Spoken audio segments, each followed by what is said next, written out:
Yeah, first of all, I want to thank all the people of Soroti and Teso for having come here. My name is Pau Omer, the presidential envoy under the office of the president, the FDC president, Engineer Patrick Oboya Muriat. And I would like to say that this is where we are now. We are here very ready, waiting to receive the body of our mama, Cecilia Ogwal, a team who has been a part of us when she was alive.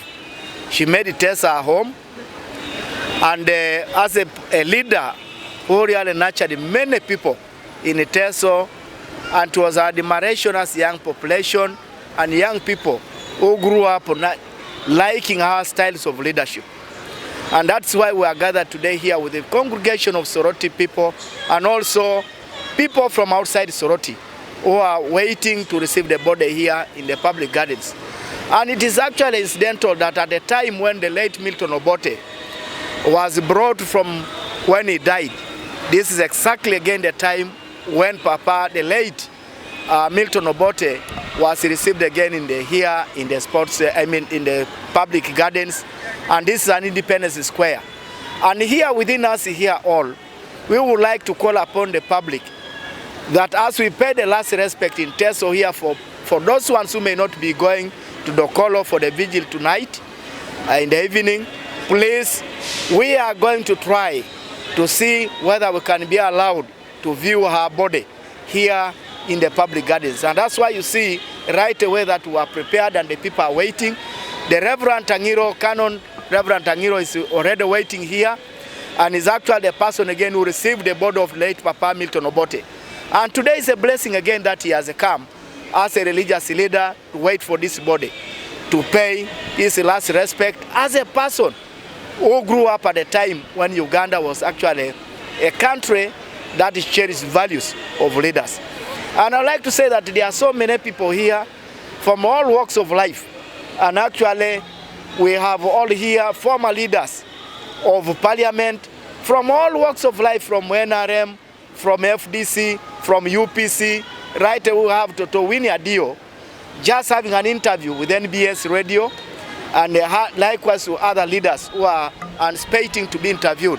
And they are just right away from here in the pavilion here waiting for the body. What do you remember about the late? What I remember about the late is that the late, first of all, when she came here on March last year, that was 2003, when she came here, I remember her as being a person who was straight to her point. And actually, that is what I remember Cecilia Ogwal, a person who could not be able to mint her words. She would be able to say, whether it is a yes, it is a yes. Whether it is a no, it is a no. Whether it is to crack jokes, she cracks jokes with you, but when she means it. She was a developmental person, and she's a person who actually made many women actually to admire her inspiration in terms on how eloquency, how she has been in the parliament, how she has been actually receiving a kind of motivational speeches that she has been giving to the Parliament of Uganda. And actually, the way of inspiration of articulating matters that affect the communities and also Uganda as a whole. In matter, Cecilia was never for long alone.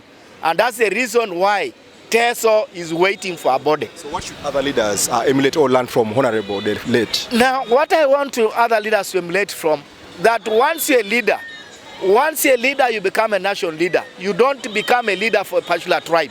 You don't become a leader for a particular dialect. You don't become a leader for a particular ethnic group. You don't become a leader because you must be able to speak for only your clan. But you must be a leader who must be able to speak for the rest of the citizens of Uganda. And that is why, actually, Mata Cecilia Ogwal happens to be one of the persons whom we must pay the last respect here.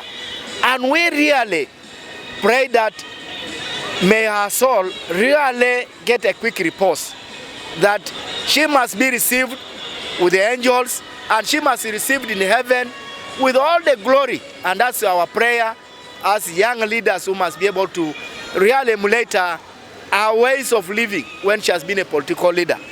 I remember her very well when she was in UPC at the time, when I was very young, when she stood in the principles while telling Apollo Milton Obote the late also that any party must stand on values. And all parties must stand on values. If you have chosen to be in a party, you must not be able to deviate. But you must be able to stay in the values that must be anchored in order to better the citizens' life and also service delivery in that country.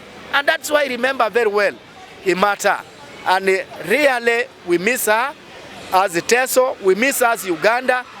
But dearly, she must be, the people of Lango are really missing her at a time